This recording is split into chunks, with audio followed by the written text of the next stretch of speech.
esse episódio foi bem fraco, ouso dizer até mesmo que talvez tenha sido o pior episódio dessa temporada até o momento. Teve alguns momentos interessantes, obviamente, com direito até mesmo de meio episódio de discurso no jutsu da Atla, onde dá pra ver que eles aprenderam algumas coisas com Tensura, afinal um episódio inteiro só de reunião, definitivamente eles aprenderam alguma coisa com o Slime, porém ao mesmo tempo o anime de novo deixou as coisas mais calmas, porque aqui, amigos, na novel, a Atla colocou o pé na mesa e mostrou quem é que manda nessa bagaça. O anime deixou ela bem mais calma. A situação como um todo foi um pouco diferente do anime, mas relaxa que eu vou te contar sobre isso. Se você não me conhece, eu sou o Diogo, dono do Grid Animes, e te convido a conhecer o meu trabalho e o meu canal. Eu faço vários vídeos de animes que eu sei que você vai gostar e não custa nada me dar o seu apoio com uma inscrição aqui embaixo. E meus amigos, estamos muito próximos dos 100 mil inscritos. Enquanto eu gravo este vídeo exatamente às 11h40 da manhã, nós temos exatamente 99.920 pessoas. Então, se quando esse vídeo sair não tiver batido ainda, se inscreve aí para me apoiar e ajudar. E se já tiver batido, amanhã tem vídeo e live especial para comemorar esse marco na história do canal.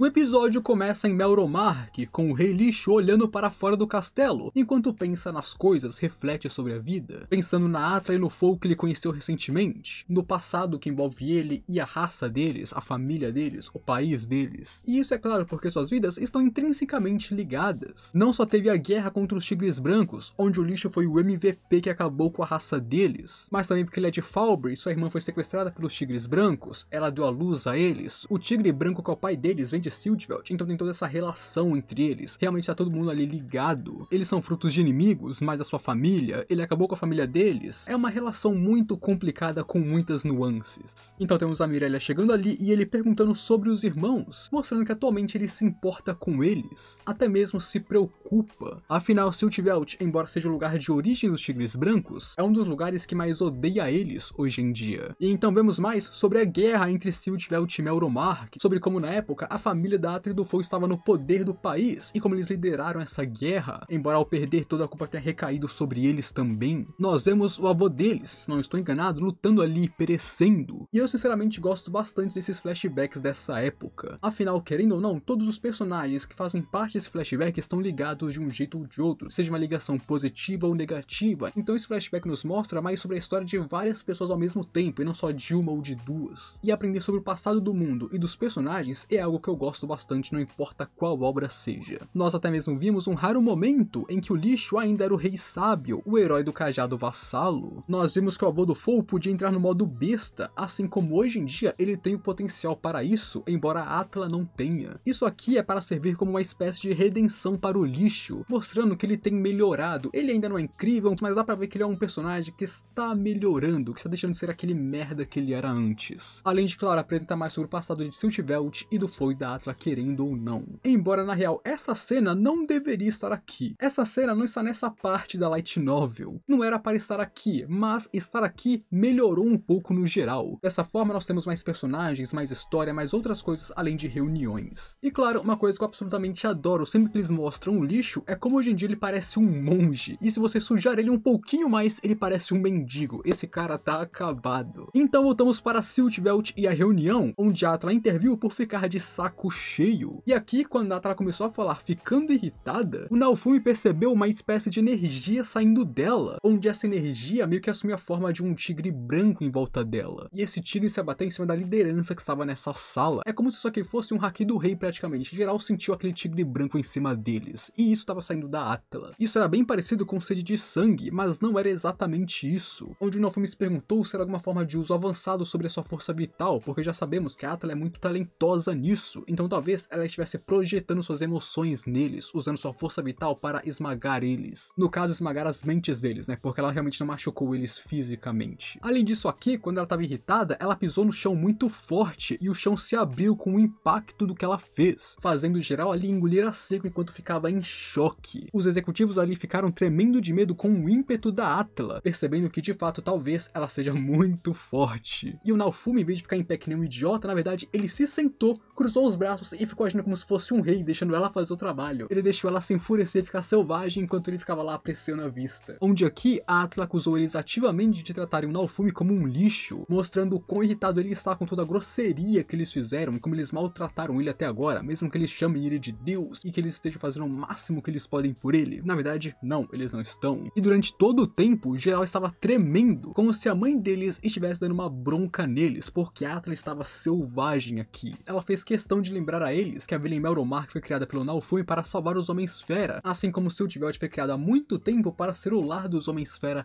também. E ainda assim, esses imbecis fizeram ameaças de enviar assassinos para lá, porque sim, o anime não mostrou, mas eles estavam ativamente ameaçando acabar com a vila de Melromarc. Eles não gostam de Melromarc, eles desprezam os humanos, ao ponto de pensarem que aquela vila não deveria estar lá, deveria ser destruída. Eles realmente deixaram entender isso, que eles lidariam com aquela vila. E isso mostra, é claro, quão sem vergonha todos eles são, achando que Siltveld é tão mais importante que qualquer outra coisa no mundo. E conforme a Atla foi dando seu discurso no jutsu e repreendia a todos, uma aura estranha começou a se formar ao seu redor, como se correspondesse com o que ele estava falando, para dar um ar maior do que ela falava. Tanto que quando ela terminou seu discurso, todo mundo começou a aplaudir, onde os únicos que permaneceram sentados com cara de quem comeu merda foi o Jaralis e um dos seus ajudantes. E eu te juro que enquanto ela tava falando, eu tava todo lá, nossa, mandando um discurso no jutsu aqui, concordando com o que ela tava falando. A Atla mandou muito aqui, o seu discurso no jutsu, meus amigos, foi nível Naruto. E de novo, isso nos mostra que o anime está capando os personagens. Nos últimos vídeos eu comentei sobre como o Naofumi tá bem menos agressivo do que na novel. Ele tá muito mais manso, se deixando levar, não se impondo, enquanto na novel ele é muito mais agressivo, firme, capaz. Ele realmente ameaça os outros. Quando eles começam a mexer com ele, ele mostra o quão irritado ele está. Onde agora, além do Naofumi, isso também aconteceu com a Atla. E aqui ela parecia mais uma gatinha do que uma tigresa nesse momento. E eu acho que teria sido muito da hora se o anime mostrasse o quão selvagem ela foi aqui realmente. E claro, como no anime, o Jaralis decidiu fazer a controvérsia e apontar que o Naofumi não é o herói que Siltveld estava esperando, que eles tanto desejaram. E é engraçado porque ele tá falando que o Naofumi não é o herói que eles estavam esperando e ainda assim ele quer prender o Naofumi Siltveld para que ele seja o herói da nação. Fala que o Naofumi não é o herói deles, mas ele quer prender o Naofumi ali para que ele seja o herói deles. Não dá pra entender o que esse leão quer, tá ligado? Esse cara se contradiz mais do que tudo. E bem, nessa parte, a única pessoa que apoiou o Jaralis e ficou do seu lado é o membro de sua facção, que é aquela uma unidade de indivíduo que eu falei antes que não aplaudiu a Atla naquele momento. Uma pessoa está do lado de Jaralis e ainda assim ele se mantém firme e forte sendo o controverso aqui. Mas na real, quando o Jaralis apontou que o Naofumi não é o herói que Siltveld estava esperando, o próprio Naofumi concordou com ele por dentro. O Naofumi não concorda com essa política de que a palavra dele é a lei e como ele deveria, pelo menos no papel, ter o direito de fazer qualquer coisa que ele quiser aqui. Claro, hoje em dia nós vemos que ele não consegue fazer isso, mas em teoria era para ele ter todo o poder do mundo dentro de Siltveld. O Naofumi não concorda com essa política, então ele concorda um pouco com o Jaralis. Embora, é claro, ele nunca vai falar isso abertamente, afinal o cara tá literalmente contra ele, sendo um pé no saco pra ele. Mas por dentro o Naofumi concordou com o leão. Porém, ainda assim, mesmo concordando com o Jaralis, o Naofumi ainda quer se livrar dele porque tá sendo muito chato. E diga-se de passagem, na minha época, o leão do Proérgio tava contra as drogas e não contra os heróis. Antigamente o leão abominava as drogas e agora ele envenena os outros. Agora, na novel também não teve a parte daquele cozinheiro ir até lá, onde descobrimos que ele foi ameaçado pelo Jaralis porque a sua família era refém. Nós não tivemos essa parte na novel, pelo menos não agora. Além disso, como vocês podem ter percebido no anime, essa cena do cozinheiro poderia ser apagada do anime que nada mudaria. Literalmente não serviu pra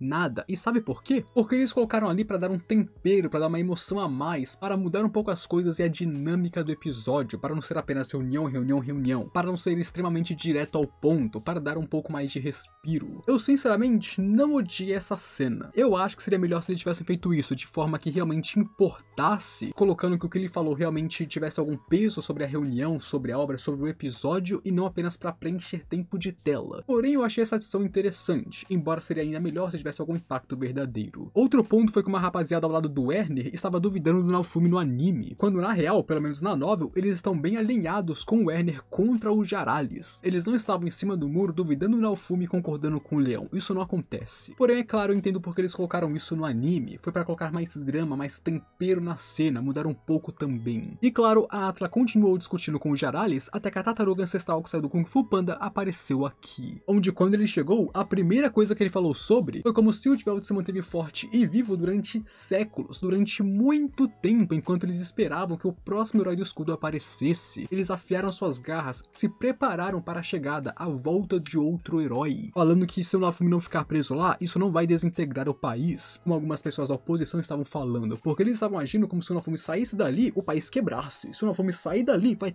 tudo por água abaixo. É como eles estavam agindo. Mas não, isso não vai acontecer. O Naofumi, se ele sair dali, eles vão continuar vivos e bem. Eles estão vivos e bem há séculos. E isso é um argumento direto contra quem queria manter o Naofumi preso lá, porque afinal, se dependesse deles, o Naofumi ia ficar trancado em um quarto pra sempre. Ele não ia sair mais de lá. Onde aqui o velhote Game se viu como guardião para endossar a Atla no duelo contra o Jaralis, pronto para aceitar as consequências caso ele perdesse. E de acordo com as tradições de Siltveld, quem iniciou o duelo e aceitou ele tem o direito de escolher com quem ele vai lutar. E o próprio Jaralis escolheu lutar contra a Atla e o Fu ao mesmo tempo. Não foi porque o Fu se ofereceu porque ele quer assumir essa responsabilidade. Não, o Jaralis, porque ele quer acabar com os dois tigres brancos, falou, não, esses dois moleques eu vou lutar contra eles. Tanto que eles até mesmo tentaram colocar outras pessoas para lutar com a Atla, como o Naofumi, a Raftalia ou a Filo, mas no final precisou ser o Fu, mesmo que ninguém acreditasse muito nele. Onde então, só quando o duelo estava prestes a começar, que o Fu puxou o assunto do seu pai, perguntando para Jaralis que tipo de homem ele era, já que eles lutaram juntos no passado. E claro, tem todo aquele rolê do Jaralis ser suspeito de ter matado seu pai, então aqui ele quer falar com o Jaralis sobre isso, e só agora que ele demonstraria querer fazer isso. E talvez isso também explique o motivo particular do Jaralis odiar tanto o Fu e a Atla, porque nessa cena, principalmente na novel, é deixado claro o quanto que ele odeia a Atla, quanto que ele odeia o Fu, o quanto que ele odeia os tigres brancos. Então se ele matou o pai da Atla e do Fu, faz sentido ele odiar tantos filhos também. E claro, eles colocaram mais cenas do Fu aqui para expandirem essa cena, deixarem mais bem trabalhadas, trabalhar um pouco mais o personagem do Fu, que sempre fica muito de lado, mal explorado, sendo de novo bem diferente da novel, que é tudo muito simples e direto. E novamente, como eu disse no meu último vídeo, o anime está fazendo mudanças em relação à novel, como dar mais importâncias para alguns personagens, principalmente nesse arco que é muito rushado, muito direto, muito ao ponto. Então aqui ele está expandindo, colocando situações diferentes, colocando coisas que não tem, trabalhando melhor as situações. Tanto que o último episódio foi bem melhor do que a própria novel. Então o anime está expandindo as coisas para deixar as coisas melhores. Como foi o caso do Jaralis, o Ethan, e agora com aquele cozinheiro aparecendo, as pessoas naquela sala de reuniões sendo mais falantes, porque na novel ninguém fala. Na novel as únicas pessoas que abrem a boca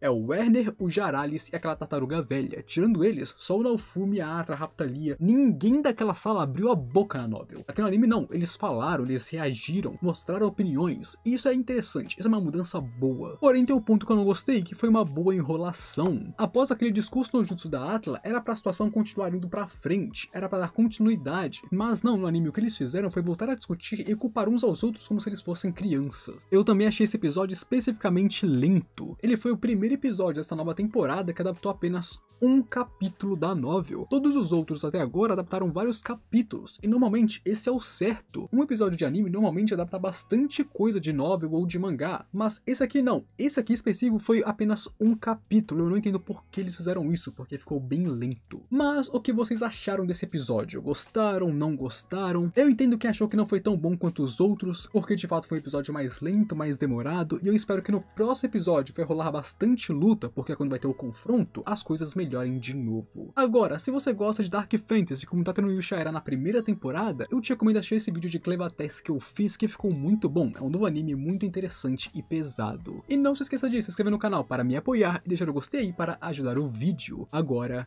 eu fui.